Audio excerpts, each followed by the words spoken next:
বুকে গুলি চালানো প্রতাপশালী সম্রাজ্ঞী, প্রধানমন্ত্রী বলবো না, সম্রাজ্ঞী সম্রাজ্ঞী রানী বিলকিসের মতো, ক্লিওপেট্রার মতো প্রতাপের সাথে দেশ চালিয়ে সেনা কুঞ্জে বসে হুকুম জারি করেছিল, ব্রাশ ফায়ার করে সব আন্দোলনকারীদের খতম করে দাও। সেনা প্রধান বলল পারবো না, লক্ষ লক্ষ মানুষের বুকে গুলি চালাতে পারবো না, কেউ রাজি হয়নি। এরপরে 12টার পর দুটো বাজার সময় হলো না, সকাল বেলায় আমির রে ভাই ফকির সন্ধ্যা বেলা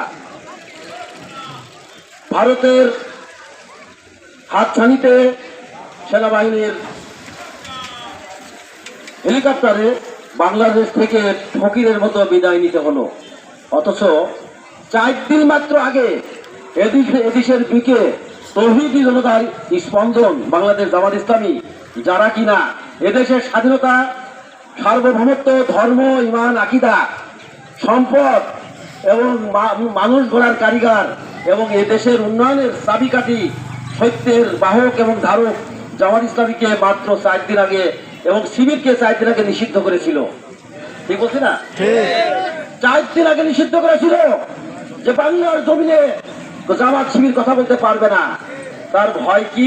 জামাত সত্যের পথে কথা বলে, সুন্দরের পথে কথা বলে, মানুষ গঠন করে, উন্নয়নের পথে কাজ করে, সার্বভৌমত্ব রক্ষা করে বলেছিল। তারা নিষিদ্ধ করে আলো কথা বলতে পারবে না। 5 তারিখ 2টোর পরে জামাতকে যেতে জনগণ আল্লাহর মেহেরবানিতে অপেল করে দেওয়া হলো। আর কি করা হলো? যে ঘোষণা দিয়েছিল তাকে কি করা হলো? নিষিদ্ধ করে দিল জনগণ। ঠিক বলছি কিনা? সম্মানিত ভাইরা আমার, আপনারা জানেন, সাক্ষী, আমরা বেশি কথা বলার দরকার নেই। 15টা বছর আমরা কি করেছি এদেশের মানুষকে, যারা সত্যের পথে কথা বলে তাদেরকে রাত্রে ঘুমোতে দেওয়া হয়নি। আমরা পাটের খেতে শুয়ে ঘুমাইছি, আখের খেতে ঘুমাইছি, পরের বাড়িতে তো অনেক অসংখ্য ঘুমিয়েছি।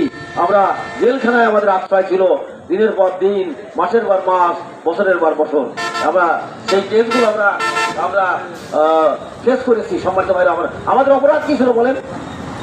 একটা অপরাধের কথা বলেন। জামাত ইসলামীর লোকেরা, শিবিরের লোকেরা কি চাঁদাবাজি করেছে? কোন মানুষের জমি দখল করেছে? কোন হিন্দু ভাইয়ের মন্দির ভাঙচুর করেছে? বলেন বলেন, কোন মানুষের পুকুরে মাছ চুরি করেছে?